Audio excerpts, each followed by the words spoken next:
which does not happen. Okay, good. That's recording. I got kicked off on the internet, which doesn't happen very often. So yeah, that wouldn't be surprised for others. But I also heard an issue with the Google Workspace too that came up. I'm struggling to remember what the heck that issue was. Anyhow, so Dinesh, I hope you remembered what you're going to talk about. Yeah, and I just want to say I have a hard stop at 3:45. Okay, cool. Cool. No worries. Just drop off menu if you have to. Yeah, no worries. We'll remember. So Dinesh, do you want me to key it off, or you ready? Do you have your thoughts still? You good? Okay, go for it. I have my thoughts. So when it comes to cost, it's a very interesting thing. So this is a statement provided by Gartner. It's not my own version. And in all my presentations, I always used to start off with this slide to the clients. As per Gartner, it says a 5% cost reduction has a same impact to the bottom line or P&L, similar to a 30% increase in revenue or 30% increase in sales. Wow.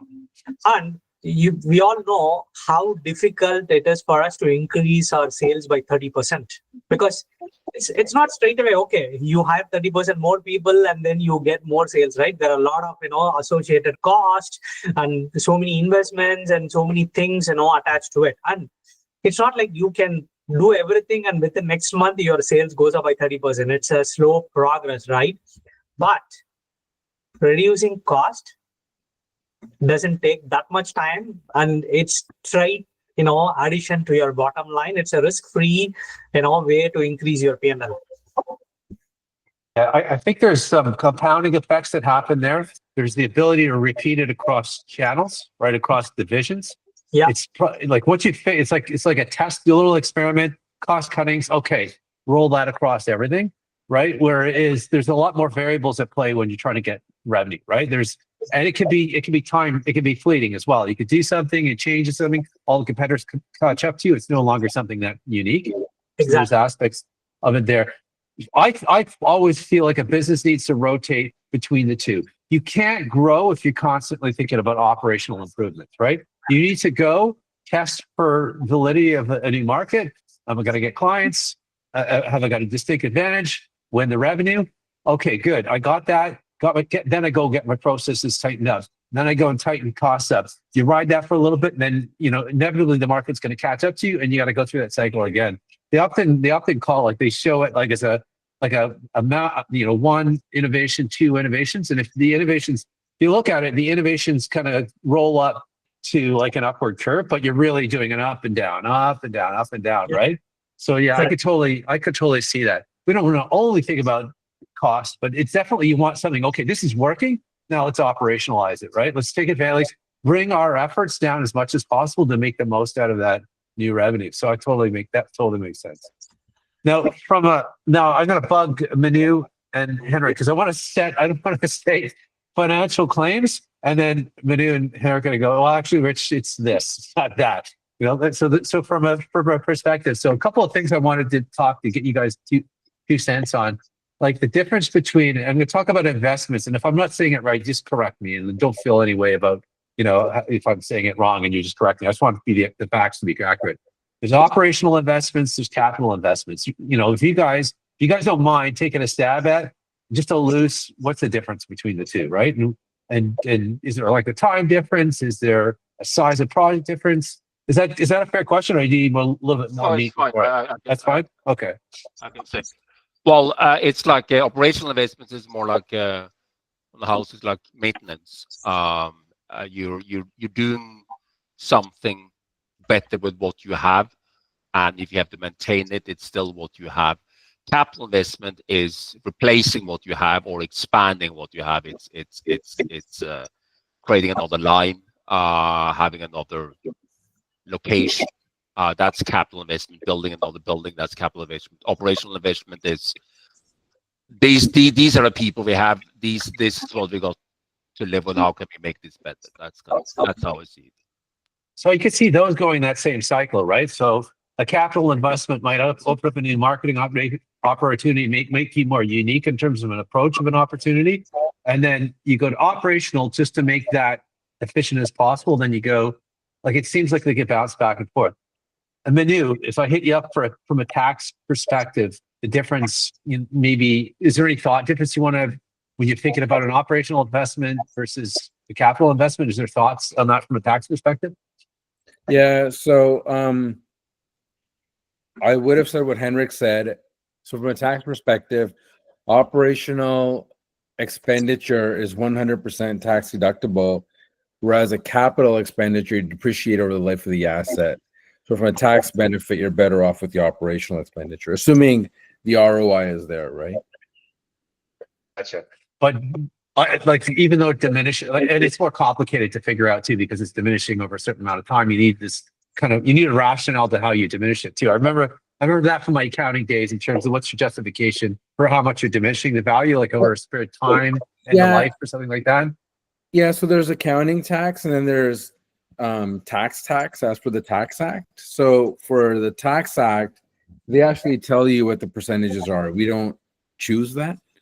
But for accounting purposes, if you feel your building is good for 40 years, then you depreciate over 40 years straight line, right? But on the Tax Act, you can't choose 40 years or 50 years. Okay, so those two things set up my question here. And it's going to be a sales question. I'm always thinking about selling in some term or another, and we have a different challenge to sell what we do than those in the revenue side of things, right? They might be more short-term transactional elements, might be more obvious in terms of where you're getting the wins. Well, we might have more of a long-term play and a more complicated sales conversation as a result of that, right? So I wanted, like, in the environment we're in right now, depending on who you talk to, we're either tipping towards a recession, borderline low growth, not high growth, right? We got all kinds of uncertainty and challenges in the market. And from what I'm hearing from people in our group on one-on-ones is the sales cycle is not less busy, it's busy. And what's compounding the busyness is the length of time these sales are taking to close. And I wanted to tackle, we have some challenges in the sense that if we're presenting like a capital investment where they can gain, like, and it's a multiple year gain that we're selling to them, right? How do you justify that? We're like, hey, what we're talking about is going to make you more efficient. Eventually, in all simplest terms, it's going to go towards the cost savings element, right? But if we're talking capital investment, it might be something that they're going to benefit over multiple years. And then the other term I threw in there is payback, and really simple definition of payback is like, okay, I've invested, $100,000, right? How long is it going to take me to, and if I look at that, I zero here, 100,000 up here, how long is these changes going to take me to gain back that $100,000? Eventually the two lines, like, here's the investment, this is really bad. Here's me growing from the change, here's the cost, and when they cross, that's the payback period coming, right? So there's these conversations that we end up having that tend to be complex to explain, hey, this is why you should invest in this longer term, just letting Trevor right here, this longer term path. We're going to save you money. It's going to be multiple year savings. Like whatever conversations you're having, hey, Trevor, whatever conversations you're having to justify it, that's what I want to dig into. What are those conversations like? What's working? What's not working with you? What are you struggling with? Are you talking return on investment? Are you talking about this and what this investment is going to be worth in the next 4 years? And I threw in there in the chat, the concept of net present value. And I'm going to give that back to Henrik and Manu to kind of explain a little bit. But like go ahead, Manu. Yeah, Henrik, if you don't mind, I'd like to go first, if that's okay. Yeah, go for it. Go for it. I always find guys like you, Richard, guys like people who sell commercial real estate, big ticket items, capital investments. You guys need to have a guy like Henrik by your side. And the reason for that is a guy like Henrik comes in and builds what we call as a financial model, right? Coming from you, it seems very biased, right? Coming from a commercial real estate team, it seems very biased. But if Henrik says, here's the model, this is the expenditure, and this is your potential ROI, right? With these variables, it'll make more sense and it'll give more face to the purchaser, as opposed to you saying it, you know? So you guys should have a Henrik in your back pocket like every day. 100% agree. When I was thinking about this with this conversation, do you go in and offer a benchmark? Here's where you are now. Here's what the financials are telling you, and here's my aspirations where I want to take you. It may be set up, and maybe I'm heading the wrong direction, but here's the things we want to look at to justify the expenditure. Here's our goal. Here's where we're at. Here's where we want to be. Here's what we're going to track to justify that. You know, Henrik's going to give you a benchmark measurement where you are now. I'm going to have him come back in a year or two or whatever, or 6 months, whatever, you know, period of time you decide on. And we're going to measure that. Like Dinesh has a great story in his cost savings in terms of like, you're seeing actual cost savings on over 3 years, right? That's a great story, right? I love that. It's an easy to understand conversation. How do we use that conversation? Is that what you're kind of alluding to, Manu? Yeah, over 3 years, or even before you make the purchase, to give them that sense of, you know, confidence that yes, this will work, right? Before you buy that piece of equipment, whatever it is. And then, yeah, of course, and after 2-3 years, you go and just do a sanity check. Like, was it as good as they said it was? Was it worse? And then you do the analysis. Why was it better? Why was it worse? Right? And what there can might we be do tweaking now? Yeah, exactly. It might be tweaking in that, right? So Yeah, a couple things. Richard, Go ahead, Dinesh. Go ahead, please. the savings is going to be over the lifetime. It's just that, you know, I'm involved for 3 years. I share the, you know, savings for 3 years, but beyond 3 years, I don't take anything. It's completely, you know, their savings, right? So when you look at from a 5-year or a 10-year perspective, it's going to be, you know, much higher quantum of savings, you know, what they are going to, you know, what they're going to save. There's this theory that I hear that sometimes you got to take the truth, and if it's so like it sounds so good, it's almost unbelievable. You got to take the truth, you cut it in half. Again, it still sounds good. Like this thing's going to make you $1 million, but let's forget about that. Like, 'cause that sounds like an unrealistic number. Let's cut that in half. But You know, Richard, maybe cut it in half again. Still, yeah, but Richard, that's my point. If you say it, it sounds biased, right? But if Henrik says it, it seems like, okay, there might be some truth to it. That's the difference. It's all psychological. I love it. Right? Yeah, I love it. So it's like, so as part of your, like, and when we talked about levers a long time ago, as part of your way and said, look, you know, I see, you know, in a conversation and what you're telling me, we might have a little discovery call. I see some opportunities here, you know, as part of like, I know this opportunity is going to work because I've done it with a number of different clients, but just to validate this, I want to bring a CFO in here to give you their perspective. A third-party CFO, right? Third party, you know, I love that. I love that idea. And that's where I kind of like, when I saw Henrik at the Burlington show, I said, Henrik, we got to talk because I see some collaboration opportunities. And then even, I'd see a thing with you. I know you're getting into sort of some of these conversations beyond just taxing. So I want to, so Dinesh, this is no foreign talk to you. This is like language that you guys have already kind of worked into your sales, because I heard you're explaining yourself a little bit. So I'm just going to catch Trevor up a little bit as well coming in late. So Trevor, we're talking about, so in this side, so we got the revenue side and the operational side. And this side, you know, often what we're working, like the benefit we're working towards is like a cost benefit, some kind of efficiency. But the bottom line is going to bring costs down with the goal of, you know, if we're bringing costs down, you're not changing price, you're getting a better profit. Like that's the rational investment. So like, hey, it's like hey, Trevor, give me $1,000. I'm going to get you 5% interest. So at, you know, at the end of the year, you're going to get 1,000 plus 5%, right? Would you want to do that? Yeah, it sounds like, you know, there's definitely risk in there, but the reward sounds like it's worth it. Like, so from us in the operations side of things, if we're looking towards efficiency, we really got to be having a cost conversation. And we're just talking about ways to, how do you, like Manu's giving us some concepts on how to validate, you know, like validate and change it to a cost savings conversation rather than a cost, like you're about to spend a bunch of money and that's what you're thinking about. You want to think kind of a bigger picture. So, and how that works. Also, Richard, it's not just cost savings. You could go in and propose a CRM, which can help grow their sales too. Right? 100%. It doesn't have to be cost. It can be and sales. that goes to the other side. So now I'm going to make you, you know, your approach seem more unique compared to your competitors. It's going to be, or it could be like what a CRM could also lead to consistency. It's like, it's like the same great service that you got in the first day is going to be the same service on the 30th day and the 40th day and the 50th day. That consistency, that's what people, it's worth paying for, basically, right? And That's then another Henrik would quality. do a sensitivity analysis on the whole thing, and that would be it. Yeah, I like it. Yeah. So Daniel, and I'm going to go to Daniel because Daniel's been around, and Daniel does straight.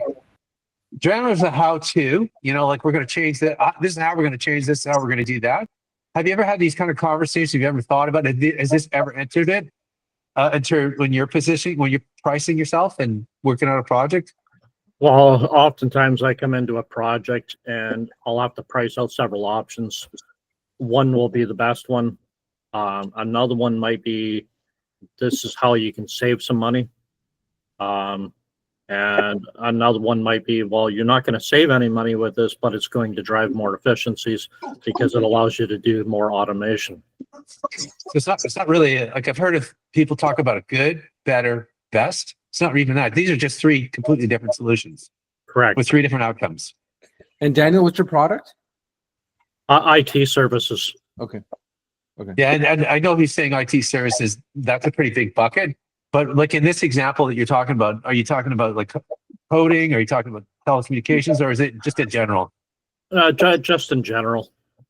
Can you give me, without like digging into the weeds of this, give me an example like from a client where you've kind of said, here's the direction we could go, here's the direction we go, here's the direction we go. All have different outcomes. What does that look like? So like one client I had to work with lately, they've got really, excuse my French, but piss poor internet. They've got 5 meg DSL coming in. Rogers has fiber in the building, but they don't want to talk to them unless they want to spend at least $800 a month. None of the point-to-point wireless providers are in the area. And so the only other two options I have are Starlink and LTE. Which is satellite, right? Starlink satellite? Okay. And LTE. Well, there's one other satellite provider too, but their service is horrible. Okay. What's LTE? Basically data over your for lack of a better term, cell phone. Okay, or landline. It could be, or so basically I can stick an LTE modem into a router and then provide them internet over LTE without having to use a cell phone. So it's like hotspotting, but without the cell phone. I got you. Go ahead, Hey, Manu. Daniel, if I introduce you to a third-party internet provider, he's like a wholesaler. I don't know exactly what he does, but great guy. Would someone of that specialty be of service to you? Of course. Okay, Yeah. I'll make the intro. I'll make a note of that. Thanks, Manu. Appreciate it. Yeah, man. as long as he's not doing direct fiber, because I already have a market for that. I don't know his details, but I know he is in the telecommunication space. Just have a conversation with him. Okay, sure. And if he's in your sandbox, then just tell him to F off. I can always use more service providers. Is that Steve? Perfect. Manu? Is that Steve? Sorry? Is that Steve? Yeah, Steve Maynard. Yeah, Steve Maynard. Yeah, Steve. Yeah. He's a good guy, right? Yeah. He's in a couple of different things, technology sales and whatnot. But Yeah. But his baby, what he owns is virtual. I forget the name of his company now. Virtual something. Yeah. No, I remember having a conversation with Steve. That's the company that he owns. The rest he's just a sales rep, right? Gotcha. I've got 3 different wireless service providers I work with, but they only handle certain areas. Okay, no, this guy does everything. He's all Ontario, Canada. So he's good. Yeah. Just going back to that conversation again, Daniel. So you got the 3 different alternatives. There's a chance for confusion from the client's perspective. What's like? How do you put assurances on each solution? Like how do you what's the rationale you put behind each? Again, without getting into detail. I basically told them for this particular case, Starlink is the best solution. Mm-hmm. However, the install costs are astronomical. Gotcha. It's about $4,500 install cost. Right. And so that scared the customer off right there. Right. So LTE is going to be the solution we're going to go with. It's just a matter of which service providers we're going to use. Right. So we're going to use 2 different LTE service providers, and then I'm going to load balance the 2 LTE connections. So is there a situation in those two, if they had the upfront money, where the Starlink's going to be better in the long run? Like Starlink would be better in the long run. and when you say better, like better service, Better price bandwidth. savings, Better better bandwidth. Okay, so And better the, service. and the signal's more reliable as well. Okay, So Daniel, what does the customer lose by all these? yeah, good point. Pardon? What do they lose in terms of revenue or in terms of cost of this poor internet? Well, that's exactly why I suggested a load balanced LTE solution, because otherwise, if one of those LTE service providers goes down, they're screwed and they can't make any Shopify sales. So they're in e-commerce. No, they are that they basically have pickleball courts and paddle courts. Oh, okay. Oh, they're And outside. They're outside, basically. outside and inside. Where is it that they're located? They don't have any access to. Their main flagship location, which is the one that I'm working with right now, is in Leaside. Okay, so Okay. they're outside. They're in the suburbs. No, that Yeah, one there, they've got what I think 5 courts outside, and all the other courts are inside. But they get So all their customers online. Is that through their website? Is that how they So through their website is where people pay for court time. Gotcha. But then when they're at the courts, they use Shopify to pay for rackets, to pay for merchandise, like to a point pay of sale, Okay. for drinks and stuff like that. like a point of Okay. sale tool, basically. Yeah. But how do they get their customers? That someone would Google them, right? And they A would- lot of it's word of mouth. They happen to see the location when they're walking down the sidewalk in the oh, neighborhood. okay. All right. Okay. So Daniel's talking about improving the experience while they're there, guaranteeing they'll come back, getting them to buy things easier and stuff like that. So this is a really good example. So a couple of things you've done here is like, here's the best solution. It's got an upfront cost. It's heavy, but over the long run, you're going to get a better customer experience. And then you present a de-risked version of it. So this is a low cost upfront, not the same quality, but when we say de-risk, it's the chances, you're going to get your payback, you're going to get your reward from this a lot simpler. You're going to keep your cost managed, probably costs be more predictable in this situation. This is the better solution. Here's why. Upfront costs going to create some risk for the client in terms of getting that money back. And this solution is not quite as good, but it gives you less risk overall. I don't know if that makes sense. Well, The biggest reason why that $4,500 upfront cost is a risk for them is because the length of their lease is unknown. Gotcha. And then you're spending And money. because You're not even they're gonna get the basically in payback. there until the developer decides to bulldoze it and build condos. Yeah. Okay. Interesting. All right. Okay. So that's No, that's good. It's So typically 3 to 5 years. what was the There's no guarantee that they could be in there for as long as 3 years. It might only be a year and a half or 2 years.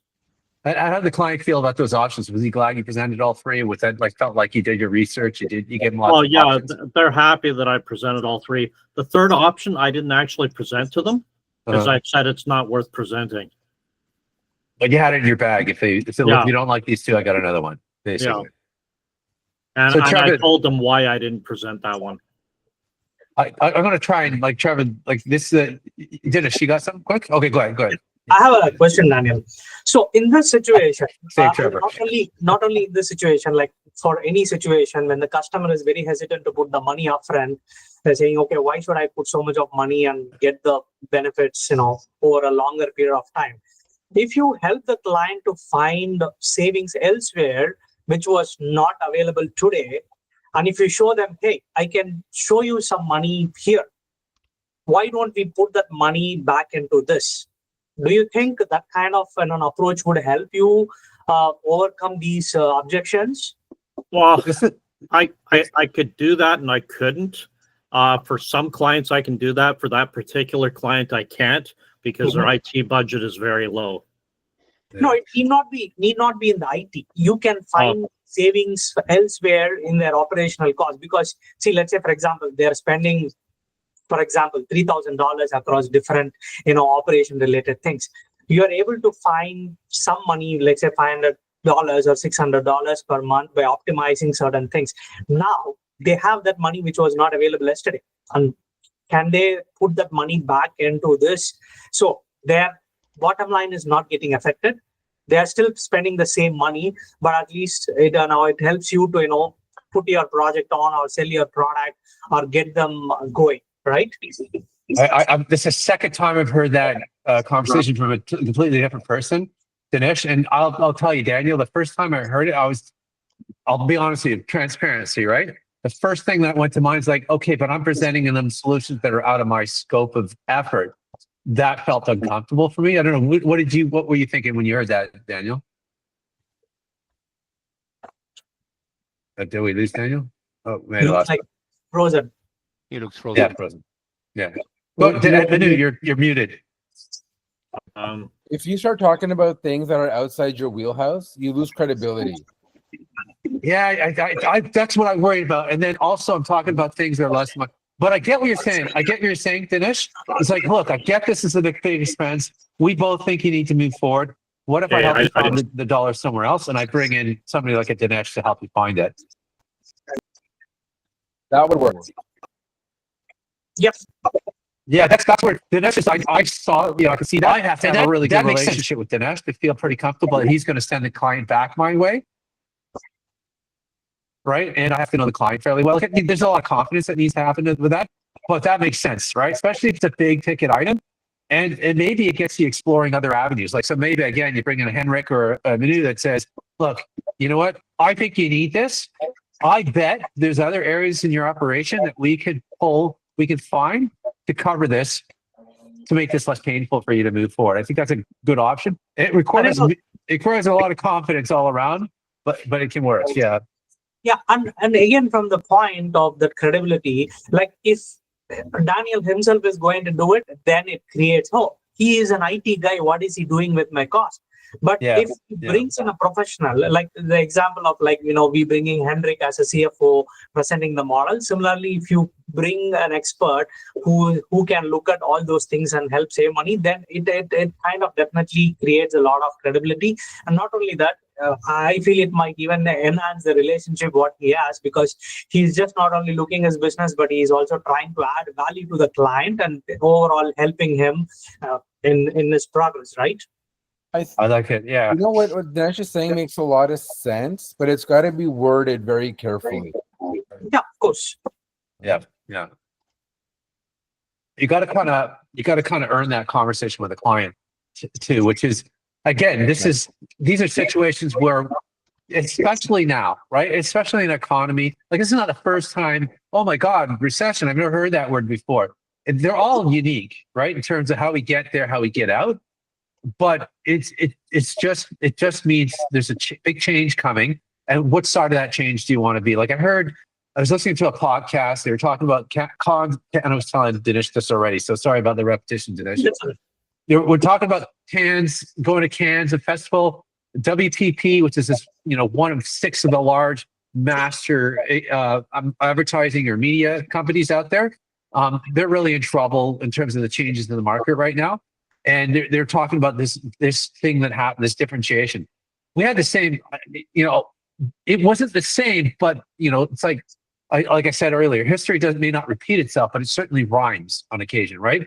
Like when I was coming, so I was in early 2000s, late 90s, early 2000s. My dad had a magazine publishing company, and the internet was hitting, and so we're talking about print, and it was a huge disruption. If you look at it now, he was in industrial magazines. There's hardly any in the market now. It was an industry-ending change. But where are you? Like, we are definitely going through something right now. Where are we on that change? And how do we keep moving through these disruptions? How do we keep ahead of the wave? If you look at a surfing metaphor, right? And like having these kind of conversations where we know what we're talking about is going to help the client in the long run. But the client is making they've got about 100 of these conversations or thoughts going on in their background. Why work with you and why work with your suggestion, right? So like these are just different ways to have conversations to help the client make the right decision, basically, right? Maybe it's not your decision, But it's like, it's just showing up. It's not just showing up and saying, oh, it's going to cost you this and you should do it because life will be better. Like, it's just like, how do we paint that conversation to have that conversation in a different frame other than, wow, this is going to cost me a lot of money. I don't have that money right now. And in an uncertain market, no. Right. So like, how do we get beyond that? So Trevor, I'm going to put you on the hot seat again. I know this is not exactly, but there's lots of things in what you do. Like branding would be a good example of it. Branding, and for Manu's going to chime in on this, branding can earn goodwill. And a company, from a tax term, it's a goodwill, right? Goodwill is just like, oh, shoot, they're selling at this rate, they're selling this much, but their revenues are much higher than that. What's like, if you can't explain the rationale, there's often a goodwill rationale in there. Like Pepsi, like how are they able to make so much when they really got a commoditized product? Same with Coke, same with other things like that. Like how it's the goodwill that lifts that allows you to have, for no other reason, there's not equality, there's not anything else. It's just sheer branding, which earns goodwill, allows you to charge a higher price. That's a long-term thought.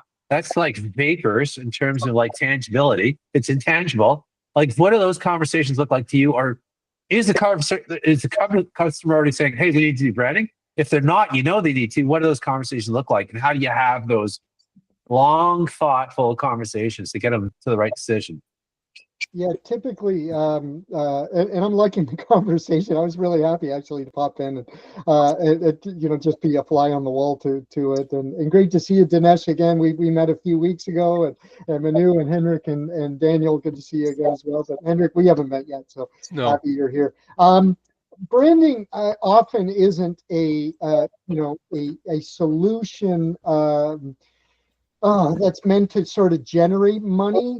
In particular, it isn't a revenue generation idea, but what it is a way to fix a bigger problem, or it is meant to be a solution to a bigger complex problem, lagging sales, recruitment problems, anything that might go back to a reputational side or a subconscious feeling of, but it supports a real revenue problem or a revenue challenge, as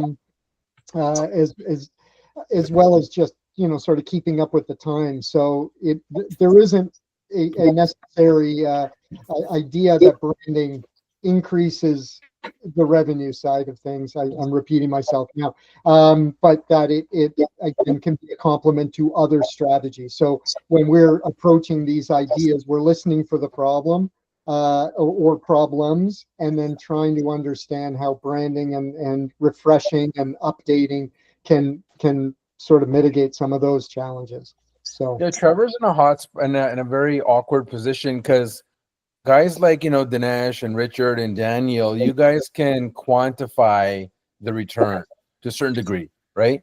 Trevor, his clients, either they get it or they don't get it. And if they don't get it, you really can't convince them because they don't get it. That's it. Would you agree, Trevor?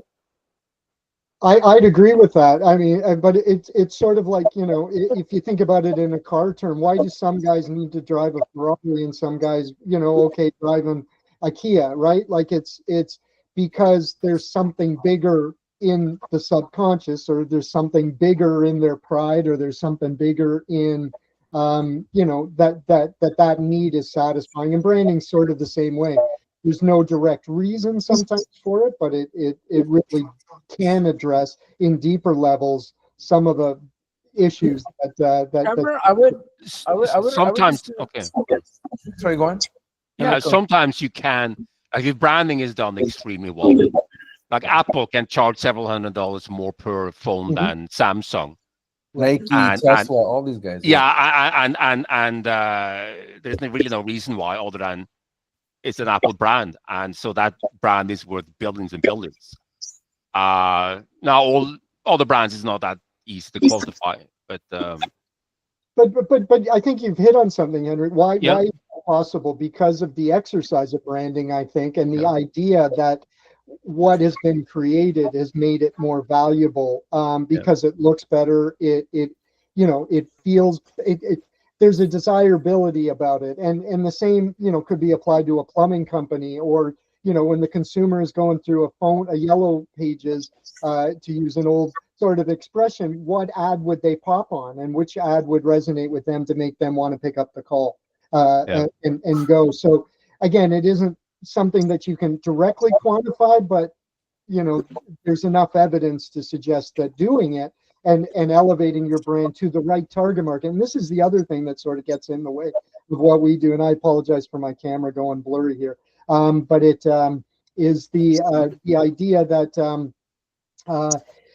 often owners and in their vanity want to sort of do it their way to reflect them. And what we have to show them often is that it isn't about you, it's about your customer or about your differentiation to the other product. Why is Pepsi blue to Coke's red, right? It's not that they each like the color different. It's that one was chosen and the other one was chosen in reaction to the other color.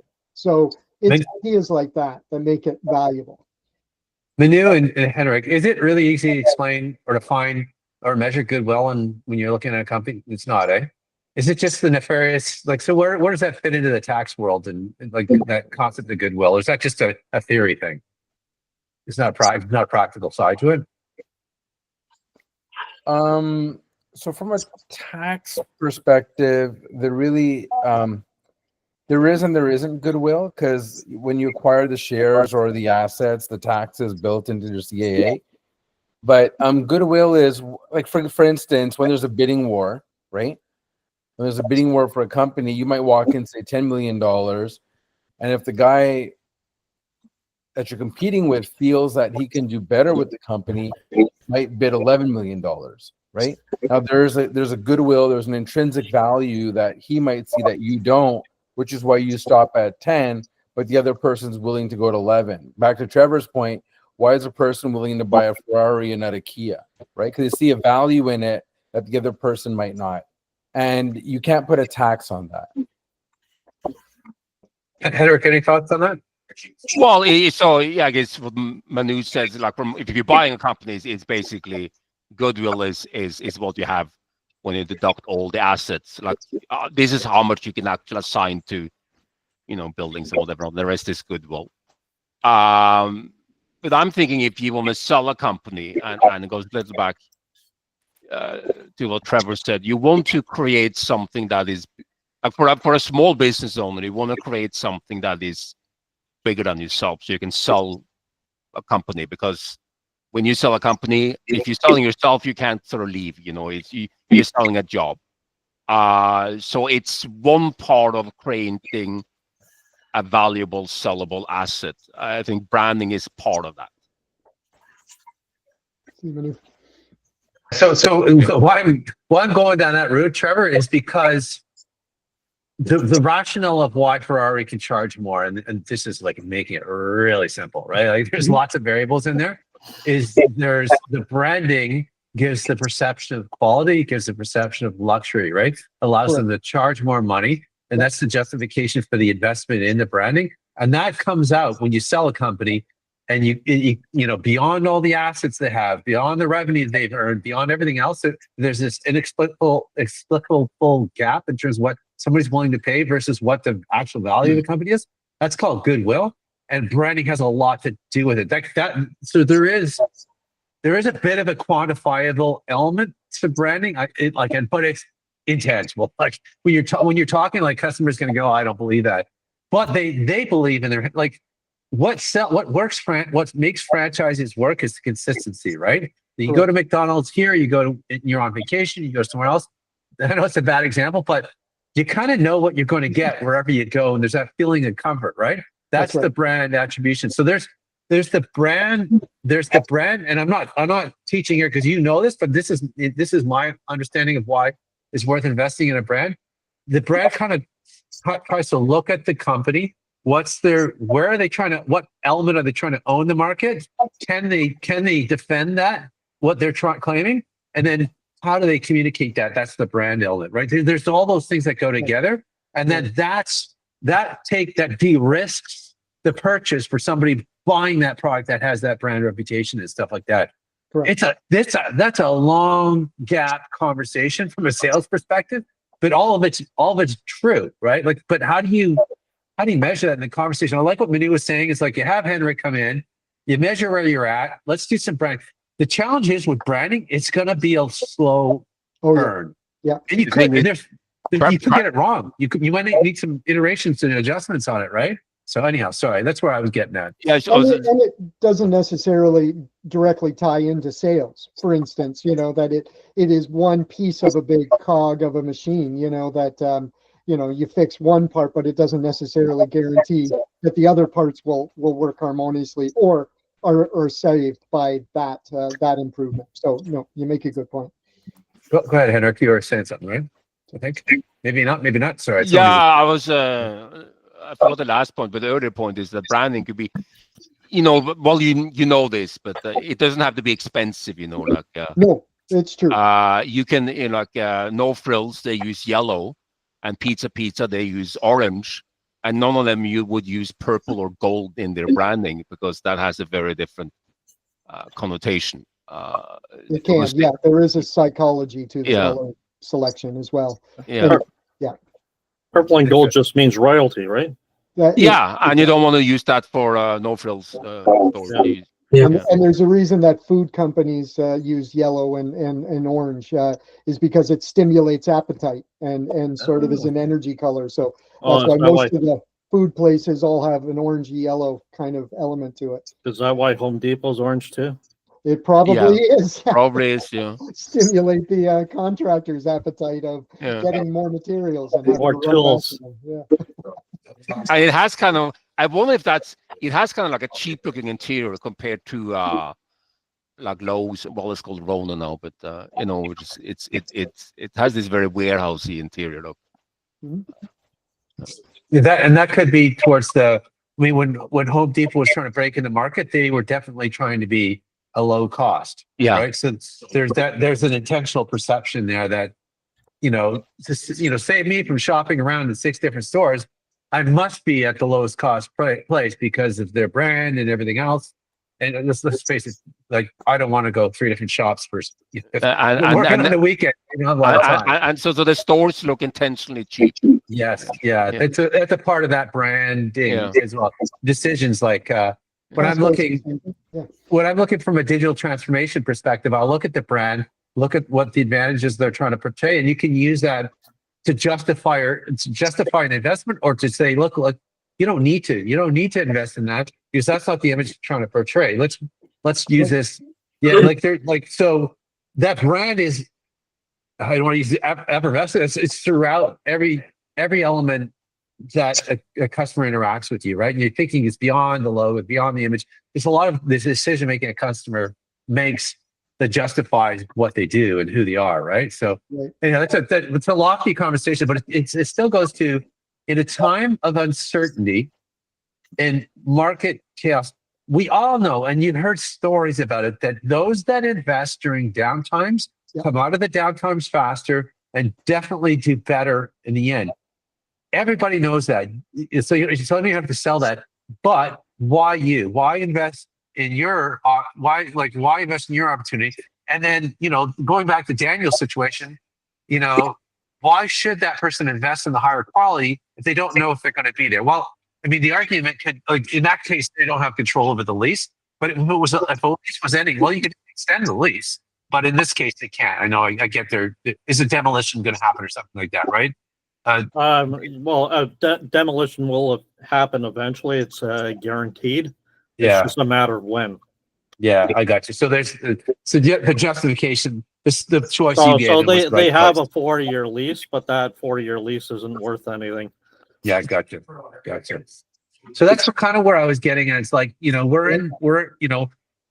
are the things we do as us? Like, what can we share with each other? And I'm going to throw this to you, Dinesh. Like this conversation, you guys got, you kind of mastered that sales conversation in terms of taking it away. It's not even a cost conversation. It's like, do you want to share your cost savings with me? Really, almost like, do you trust that I'm going to find the cost savings?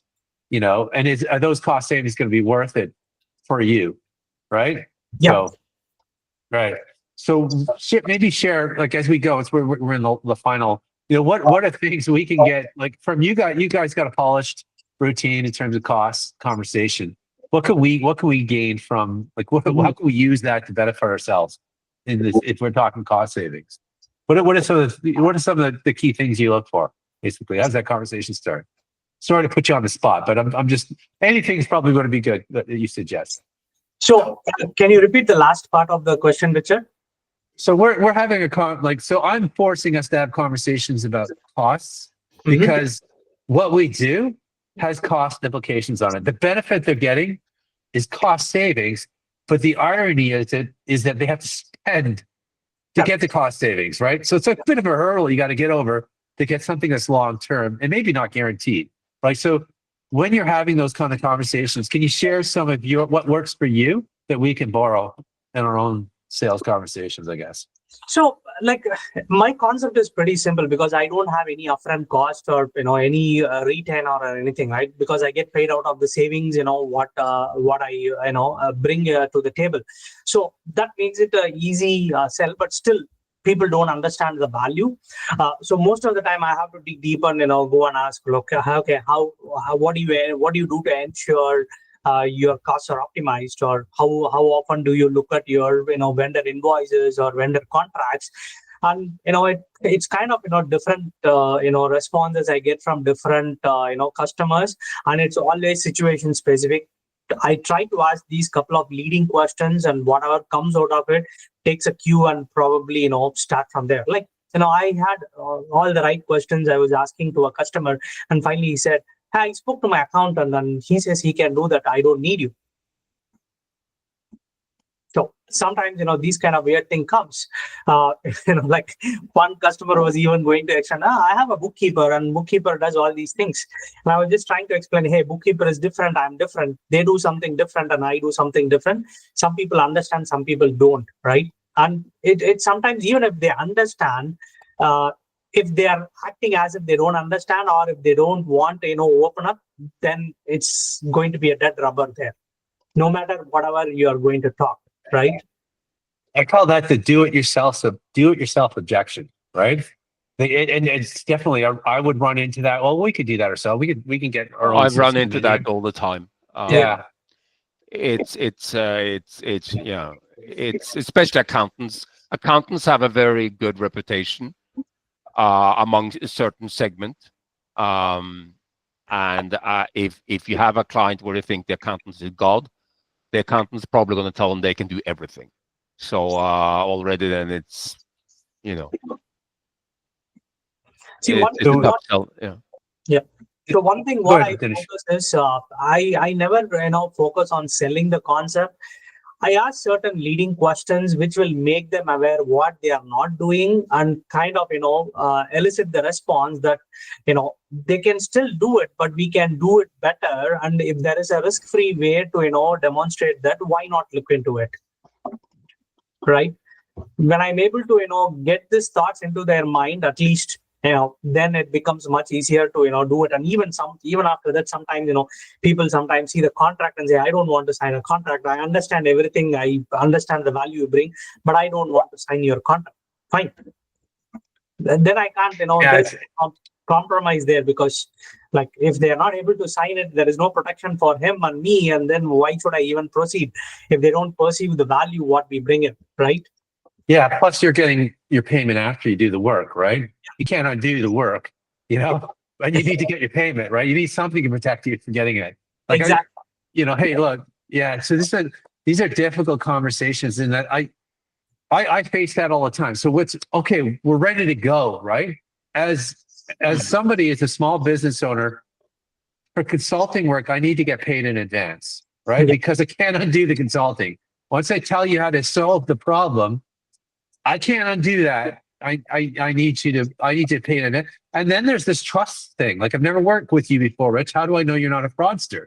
Yeah. And that's out there everywhere, right? Mhm. So, what I try to do to get around that, maybe that's just my own biases in my head, is I try to bring the risk down by having a small project up front, what's a win-win. They can exit, I can exit, right? But what are your guys' thoughts on that? Like, this is like inevitably what Dinesh is getting into is a 3-year commitment, and this person's afraid to make a commitment for 3 years, right? Like that's the risk, is like, I don't know who you are. I don't know if this is going to work. I just signed a 3-year contract and I'm not ready for that. It's a big step. Thoughts on that, guys? I do like the idea, sorry to jump in, but I do like the idea of the taster, so to speak, the taster project. The challenge is, can you get one? Is there a fit for that, to earn the trust of the bigger deal? That's one of the reasons why I like referrals so much, because you sort of eliminate some of that buyer's hesitation, that it does open the door and plant the seed of trust, through that. Yeah, I like that. Referrals. And referrals can come with another story too of success, which again, what Manu was talking about, it gives you a bit of credibility from past experience. How about anything come to mind, Henrik or Daniel? Anything on that? Oh, sometimes I have resistance against even getting 1-year contract signed, never mind 3-year. Wow. And there's no way you could do it without a 1-year contract. Like what are your payment terms? Is it after the work is done, you get paid, or like what do you need the contract? What's it for? Depends on the customer and depends on the contract. Some of it's 100% upfront. Right. Some of it's 50% upfront. And then 50 in the back end? And some of it's just cost of equipment upfront. Yeah, and so you're then- not losing anything. You're not out of pocket, basically. Yeah, and if it's a project, then payment is due on completion, like final payment. Otherwise, payments due in 30 days. Which is super risky, that payment on a completion. It, Because Trevor, you can the project never ends, right? it often, Yeah. No, Yeah. no, I don't have the projects that never end. Okay, it's a definitive end. And this, Yeah. I've hit this definitive end, Danny, basically. my string, how long is a piece of string? That's Yes, yeah, how yes. big is a ballpark? Yeah. I could tell you countless stories of people that, what's one more thing? And then one more thing adds up to one more, like, and you look at the string of things, Yeah. Not only does it open you up, now you're getting measured on these new things that you're not even getting paid for, Right. but the string never ends. But so anyhow, I'm going to leave it there. I think that was a great conversation, guys. I appreciate you guys giving me some feedback on that, what I think is a difficult sell, right? It's again, all of us kind of face it in different ways, but us sharing it can even though we're in a completely different market, Trevor, Yeah. we can kind of relate with the same sort of struggles Totally. because we have same struggles, different situations. So I appreciate that, guys. On that note, I like it. Thank you. Great to enjoy see the you. sunshine, Good to meet guys. you. Have a good Yeah. week. Have a great day. Bye. See you guys. Thanks. Bye.